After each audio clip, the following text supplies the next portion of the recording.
been thinking through the fact that if you do a little bit of research, you'll find out there's a lot of ideas about who wrote the Psalms. I've shared with you basically some people that I trust, and about 56% is probably a good number, are with no question whatsoever attributed to David as the author. There are others that some people think that David actually wrote. Hezekiah gets credit for some of these. There's others that you've seen and we've talked about along the way, and Daniel gets credit for some of them. But this is one of those Psalms that we just don't know who wrote it. And I think through that, and I do some research, and people try to say, well, it was probably this person, but truthfully, we just don't know. I thought about, could it be that the author of this particular psalm, because it is a whopper, right, wanted to be anonymous? I just thought about that. Could he have wanted to be anonymous?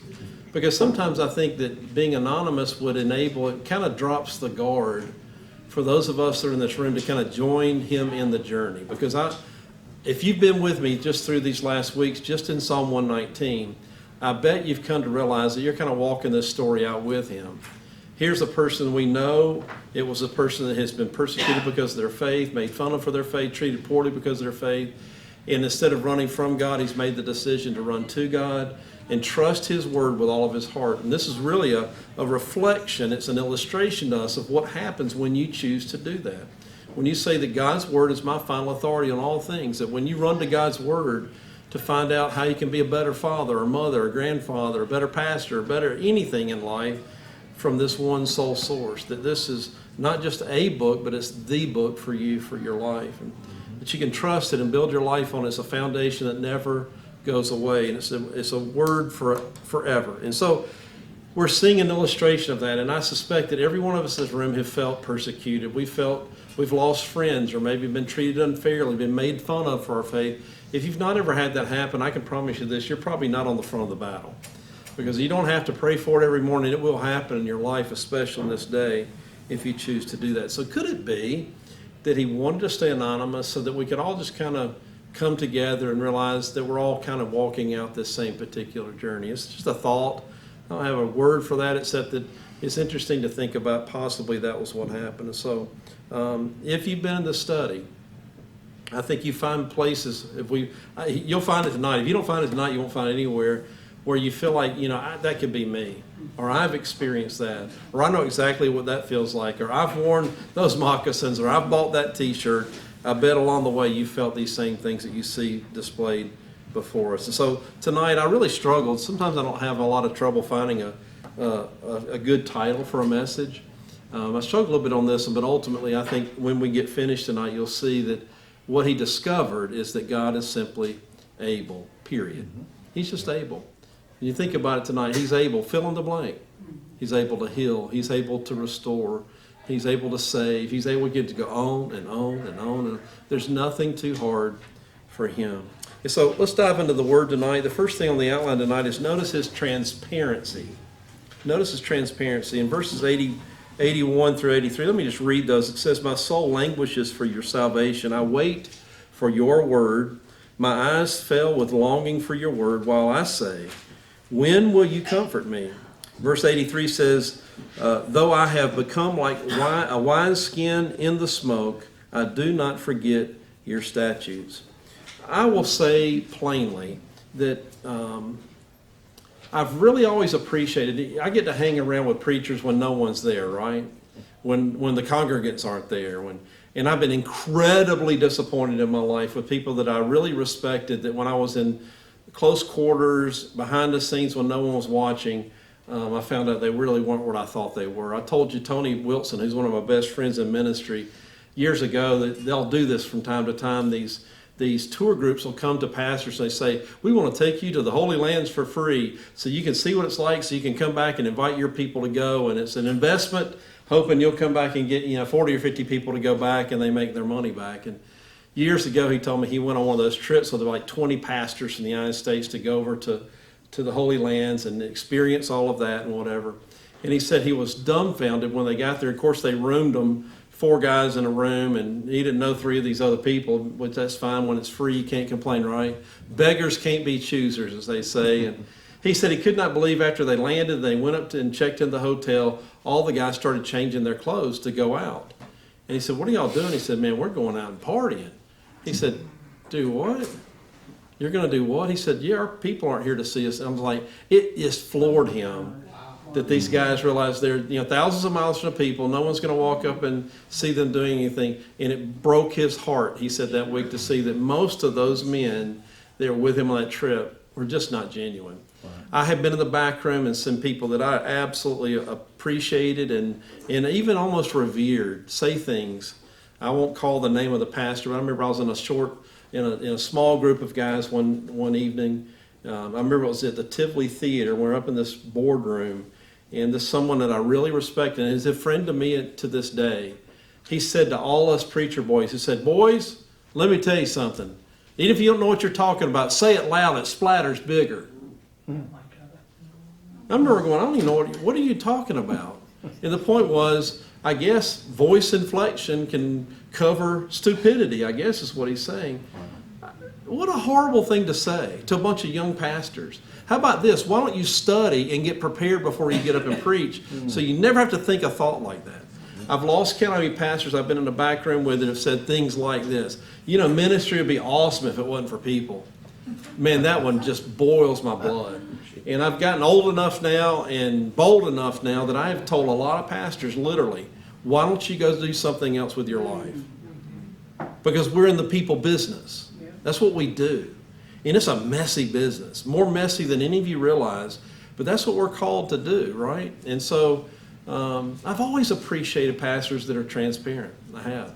I have been criticized, not even close. The most criticism I've ever received in my life in 36 years as a pastor are people who say, you talk about your family too much, or you talk about this too much. I remember sharing a testimony when I was pastor at First Baptist Church of the day that I was at the office.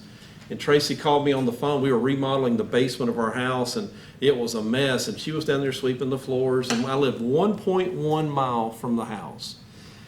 And I remember it was, I can't remember what night it was, but anyway, it was about time to go home. And she called me on the phone and said, hey, supper's going to be on the table at this particular time and whatever. And, guys, this is almost 25 years ago. And I'll never forget. I said, well, I'll be there. I'm looking forward to it because my wife can cook. She's awesome. And so I was like, I can't wait. And so I remember hanging up the phone, and within just a few minutes, my secretary piped a call in to me. She said, Phil, it's Tracy on line 2. And I'm like, I just talked to her. Hey, babe, what's going on? She said, come home right now. I mean, like, dead serious. And so I rushed home. And y'all know we had a lot of trouble trying to have babies. And we lost 3 on the way to have 3. And this child was 20 weeks old at the time. And so I remember rushing home, and she had started bleeding, and it was bad. And I remember I didn't know what to do. I have these 2 tiny little girls. Y'all know them now as 32 and 28 years old. They were like kindergarten and 2nd grade then. And I'm like, I didn't know what to do. I literally didn't know what to do. I grabbed all the cushions off of our couch, and I put them in the back of our minivan. And I laid my precious bride down there, and I put those 2 girls in their car seats, and we ran as fast as we could to Gainesville, Georgia. We unfortunately did not have a really good hospital in our area, so I had to drive about 30 miles or so to get to a decent hospial. And I'm on I had my first cell phone, my flip phone. It was pathetic, but it worked. And I'm on the phone with the doctors there going, I don't know what's going on, but man, she's bleeding. It's really bad and whatever. And what should I do when I get there? And they said, just come straight to labor and delivery, and we'll take care of it. I mean, when I got there, I grabbed a wheelchair and I rolled my bride up there. And some precious people from my church came and met me there, and they grabbed up those 2 precious little girls and just took them. I didn't have to worry about that. And I remember going up, and they rushed her back and said, you can't come back here. And I remember I was maybe 35 years old. And I remember walking around the parking lot on the phone with my mom and dad in Chattanooga crying like a baby. Like a baby. I remember telling that story on the first night. People criticized me for telling that story. The reason I tell that story is not that you'd have pity toward me, but you'd understand that preachers have problems too. Yeah. That we're real people too. That we fall down and we mess up and we don't always do it right. And I've had to live in the glass house where people have criticized my wife because of the color of her hair. That I had a guy come to the office one day, dead serious.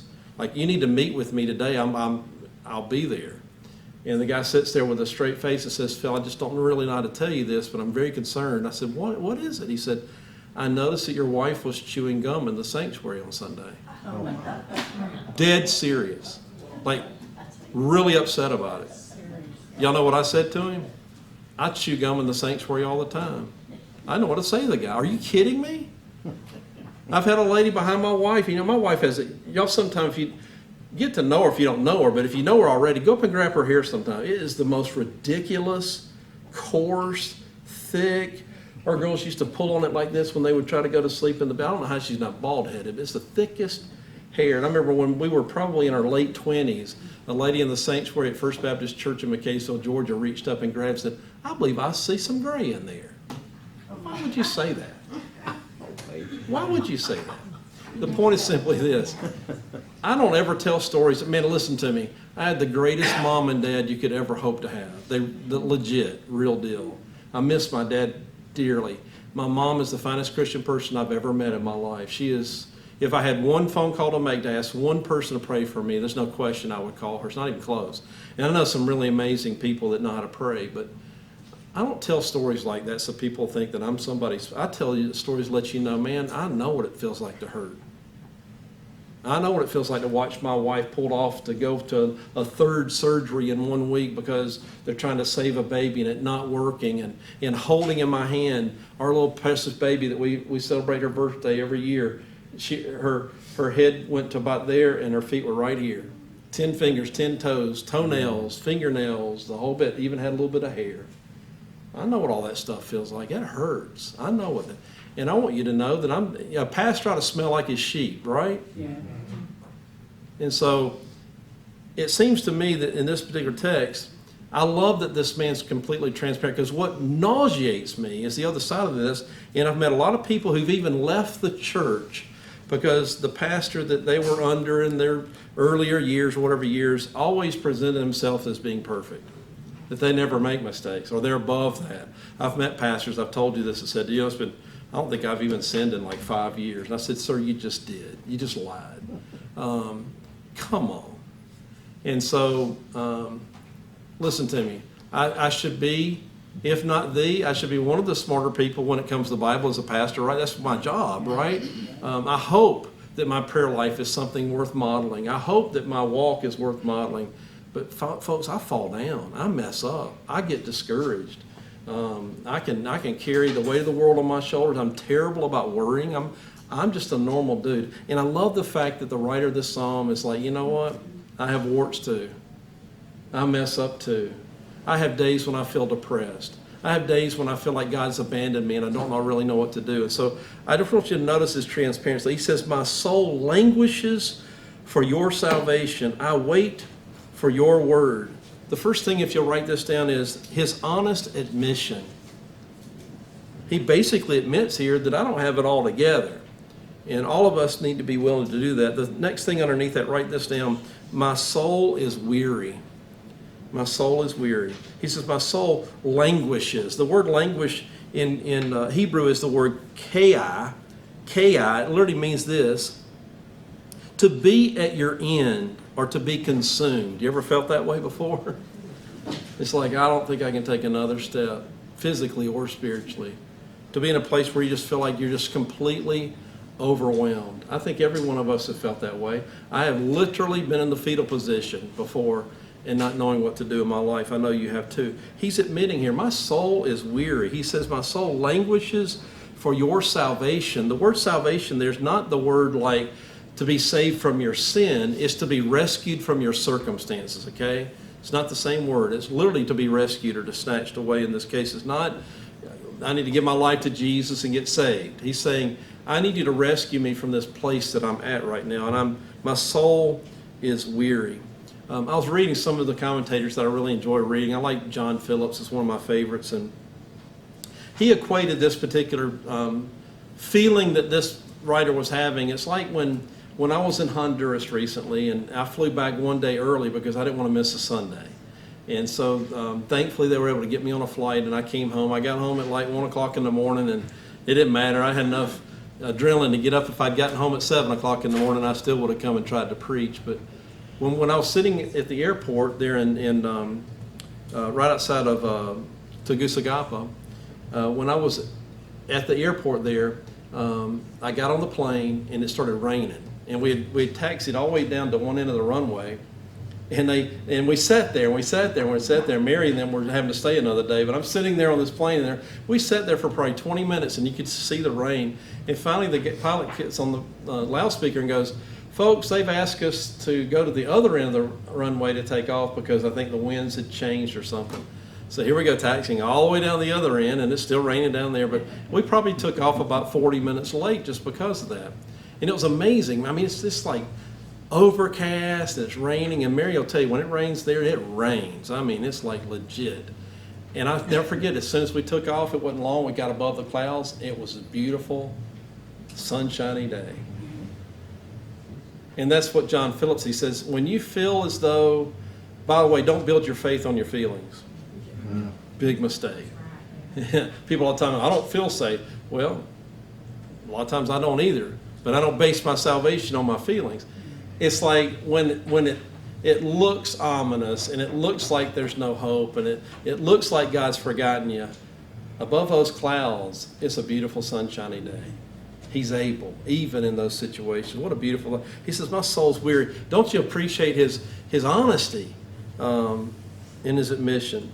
Number 2, my sight is weak. My sight is weak. He says, my eyes fell with longing for your word, while I say, when will you comfort me? If you tell me tonight you've never gone through a dry spell in your Christian walk, I'm going to tell you you're a liar, okay? It's like the people say, me and my wife have never argued. Well, it's probably because you don't have a spine then, because I think you can have a legitimate argument over things that actually matter in life, you know?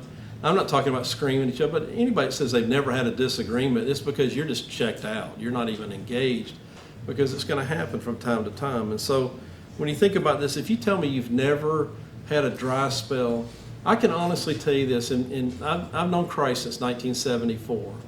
There's never been a time in my life when I've been far from God, but I've been away from Him. I've lost zeal. I've been stale in the Word, going through the motions. Yeah, praying and reading the Bible and going to church, but it kind of lost its luster to. I've been in that place. I bet you have too. And I think it's kind of what he's talking about when he says, my eyes fell with longing for your word. It seems like the psalmist is describing a time much like what we might feel in our lives when we have to make a decision about something and we find ourselves feeling as though maybe we're far from God, or He's far from us, or He's forgotten us.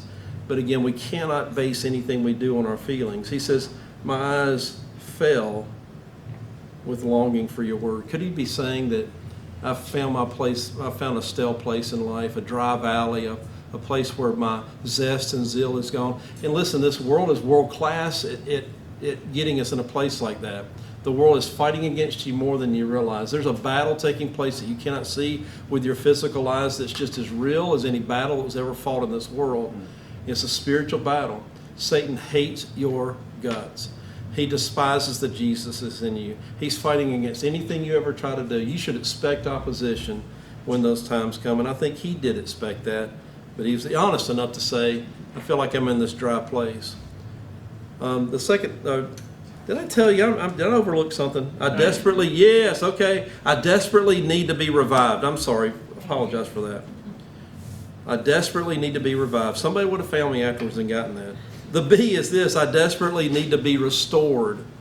He's being honest again about what he's going through. In verse 8, he says, though I have become like wineskin in smoke, I do not forget your statutes. I have to be honest with you. I first read that, I went, what in the world is that talking about? Well, in those days and times like today, we all carry a water bottle around or a thermos, those types of things. A thermos in that day was a wineskin. You could put any kind of drink that you needed. It could be wine or water or whatever it was. It was made from the skin of an animal. You wanted to keep it as clean as you possibly can. Y'all know that I'm a little bit of a germ freak. I love to have things clean. I'm not really interested in drinking out of a wineskin, I'll be completely honest with you. But if that was all you had in the day, that's what you had in the day, right? The last thing you would want to do is get that thing dirty. We have a fire pit at our house. And I know every time we ever crank that bad boy up, everybody walks inside and we smell like, a fireplace. Y'all know what I'm talking about. When I go out and work in the yard, all my life, since my girls were this big, I'd walk in, they'd go, Daddy, you smell like outside, whatever it may be. The last thing you want to do with that wineskin is get it around a fire or something like that smoke may get in it, because what it makes it is worthless. It makes it completely worthless. Maybe there's the technology today to take an old wineskin and make it new again, but in that day and time, it did not exist. And so you would be very careful with something like that to make sure it never got around something. So he's basically saying, by using that illustration, is God, I feel worthless. I feel like I'm completely worthless. And I think you're lying to me if you've never felt that way. We've all felt that way. And he's being unbelievably honest with us. I love that. He says, God, I need to be restored. So, he desperately needed to be restored. Again, I thank God for his transparency. The second point on the outline tonight is notice his troubling situation. He's going to be a little more honest about what he's going through. Beginning in verse 84, he says, how many are the days of your servant?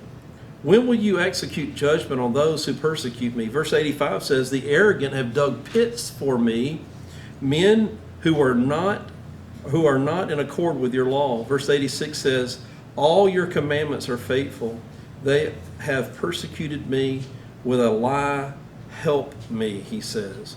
Verse 87, he says, they almost destroyed me on earth, but as for me, I did not forsake your precepts. All right, let's back up. First thing on your outline, if you write down underneath that, is this. Notice, again, his struggle with patience.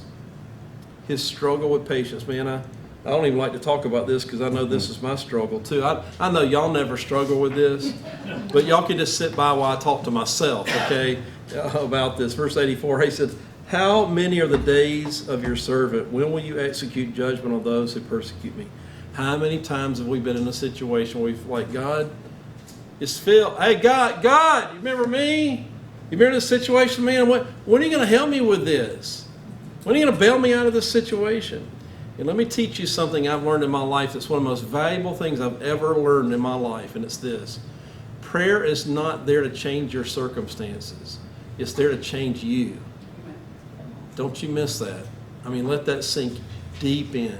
Sometimes it may end up changing your circumstances, but God wants you to run to him in prayer. And often what you'll find out is you're asking him to change your circumstances, and you don't realize he's working his plan. He wants to change you. He wants to grow your trust and your faith in him.